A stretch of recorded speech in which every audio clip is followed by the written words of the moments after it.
On the 18th of March 2026, at approximately 1900 hours local time, Israeli F-35 fighter jets penetrated Iranian airspace and delivered precision-guided munitions onto a target that most of the world has never heard of. Within 90 minutes, global energy markets shifted. Within 24 hours, 3 nations were drawn into direct confrontation. Within 48 hours, analysts were quietly using a phrase they hadn't spoken since 1973. Energy war. The target was South Pars, not a military installation, not a nuclear facility, a gas field, but not just any gas field. The largest natural gas reserve on planet Earth, 51 trillion cubic meters, enough energy to power human civilization for 13 years. And it sits beneath the waters of the Persian Gulf, straddling a border that makes this strike unlike anything we have seen in modern warfare. Because South Pars is not entirely Iranian, it is shared. The same geological formation that Iran calls South Pars, Qatar calls the North Dome. Same reservoir, same molecules of methane, 2 countries, 2 names, 1 resource. And when Israel struck the Iranian side, they did not just attack an enemy, they attacked the economic lifeline of an American ally. What happened next was not chaos, it was a calculation. And the world is only beginning to understand what that calculation means. Within 6 hours of the Israeli strike, Iranian ballistic missiles were in the air, but they did not target Tel Aviv. They did not target Jerusalem. They targeted Ras Laffan industrial city on the coast of Qatar, the largest liquefied natural gas export terminal in the world. 17% of global LNG capacity is concentrated in a single industrial complex, and Iran hit it. Direct impacts, fires visible from orbit, damage that Qatar's energy minister would later describe as requiring 3 to 5 years to repair. Not months, years. The strike was not retaliatory anger, it was strategic symmetry. Israel had struck shared energy infrastructure. Iran responded by striking shared energy infrastructure. The message was clear. If you blur the lines between military and economic targets, so will we. If you involve third parties in your war, so will we. And if you think natural gas is just a commodity, you are about to learn it is a weapon. Oil markets understood immediately. Brent crude, which had been hovering near $100 per barrel, spiked to $115 within hours. Natural gas futures surged across European and Asian markets. Traders were not reacting to supply disruptions that had already occurred. They were pricing in the disruptions they knew were coming. Because once you cross the threshold of targeting energy infrastructure shared by neutral parties, there is no clear boundary left. Every gas field, every pipeline, every LNG terminal, every refinery within range, all of it becomes fair game. And the range, it turns out, is vast. South Pars is not a single platform. It is a network of 24 development phases spanning 9,800 square kilometers of seabed. Iran has invested over $60 billion in extracting gas from its side of the field. Qatar has invested comparable sums on theirs. The infrastructure is dense, interconnected, and extraordinarily vulnerable. Hardening a subsea gas field against military strikes is not a question of better defenses. It is a question of physics. You cannot armor the ocean floor. You cannot intercept a missile traveling at Mach 5 with 30 seconds of warning time. You can only absorb the hit and count the cost. Israel understood this when they planned the operation. They were not trying to destroy South Pars. They were trying to send a message. But messages in warfare have a way of becoming commitments, and commitments have a way of becoming traps. Consider the position of the United States. Publicly, the American president claimed to have no knowledge of the strike. He posted on social media that Washington knew nothing about this particular attack. He said he told the Israeli prime minister, "Do not do that." But within 12 hours, 3 Israeli officials contradicted that narrative. The strike, they said, was coordinated. The United States was informed. What appeared to be a unilateral Israeli operation was, in fact, a joint decision wrapped in plausible deniability. Why the deception? Because Qatar hosts Al Udeid Air Base, 10,000 American military personnel, the forward headquarters of U.S. Central Command, the logistical hub for every American operation from the Eastern Mediterranean to the Hindu Kush. Losing Qatar's cooperation is not an option.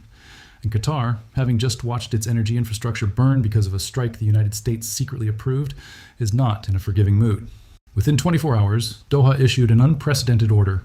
All Iranian military and security personnel attached to the embassy in Qatar were declared persona non grata.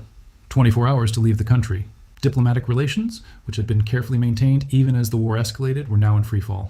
Qatar was choosing sides, and the choice was being forced by a strike that targeted infrastructure Qatar depends on to fund its entire economy. This is the hidden cost of the South Pars operation, not the immediate damage to Iranian gas production. That can be repaired, albeit slowly.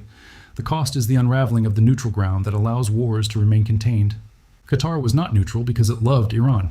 It was neutral because neutrality allowed it to maintain relationships with all sides, host American forces, supply gas to Europe and Asia, and negotiate ceasefires when needed. That neutrality is now gone, and with it goes one of the few remaining circuit breakers preventing this conflict from consuming the entire Gulf region. Saudi Arabia understood the implications faster than most. Within 48 hours, the Saudi foreign minister was on television using language that diplomats spend careers avoiding. He said the little trust that remained with Iran had been completely shattered. He said non-political options were on the table. Non-political options. That is not diplomatic hedging. That is a threat of military force from a country that has spent the last 3 weeks trying desperately to avoid being drawn into this war. If Saudi Arabia strikes Iranian targets, the conflict shifts from a bilateral confrontation between Israel and Iran into a regional war involving the Gulf Cooperation Council, American forces, and potentially Russian and Chinese interests that depend on Gulf energy exports. And this brings us to the silent observers. Beijing has not issued statements. Moscow has not condemned or endorsed. They are watching. Because what happens in the Persian Gulf does not stay in the Persian Gulf. China imports nearly 70% of its crude oil and 40% of its natural gas from the Middle East. A sustained disruption to Gulf energy exports does not just inconvenience Beijing. It threatens the industrial base that underpins Chinese power. Similarly, Russia's ability to leverage its own energy exports to Europe depends on European alternatives remaining expensive and unreliable. If Gulf supplies collapse and Europe is forced to rebuild energy independence through renewables or American LNG, Russia loses one of its few remaining geopolitical levers. Neither Beijing nor Moscow wants this war to end quickly if it means a Western-aligned energy architecture replaces the current system. But neither wants it to spiral so far that global energy markets collapse entirely. They are navigating a narrow corridor. And every strike on a gas field, every retaliatory hit on an LNG terminal, every pipeline that goes offline narrows that corridor further. Intelligence assessments circulating among Western capitals are now considering scenarios that were dismissed as implausible just weeks ago. What if Iran decides that if its energy exports are being systematically destroyed, it has no incentive to leave anyone else's intact? What if the calculus shifts from defending South Pars to ensuring that no gas leaves the Gulf at all? The capability exists. Iranian cruise missiles and drones have demonstrated the ability to hit targets across the region. Hardened infrastructure can absorb some strikes. It cannot absorb sustained campaigns. And then there is the deeper question that no one in any capital wants to ask aloud. If shared energy infrastructure is now a legitimate target, where does that logic end? The Druzhba pipeline carries Russian oil through Ukraine and Belarus into Europe. The Yamal pipeline runs through Poland. The Trans-Anatolian pipeline crosses Turkish territory. Every major energy artery on Earth crosses borders, involves neutral parties, or depends on infrastructure that belongs to someone else. If the South Pars strike established a precedent that shared resources are fair game in wartime, then the global energy system, which depends entirely on the assumption that certain targets remain off limits, is built on sand. This is not about one gas field. It is about whether the rules that have governed interstate conflicts since the end of the Second World War still apply. And the answer, based on what happened on March 18th, is that those rules are being rewritten in real time. Not through treaties, not through negotiations, through strikes, retaliations, and the slow realization that what was once unthinkable is now simply policy. The fires at Laffan are still burning. Repair crews estimate 5 years to restore full capacity, 5 years of reduced global LNG supply, 5 years of higher prices, 5 years of states recalculating their energy security strategies and concluding that reliance on Gulf exports is a vulnerability they can no longer afford. The South Pars strike may have lasted 90 minutes, but its consequences are only beginning. And the world is about to learn that energy wars do not end when the missiles stop flying.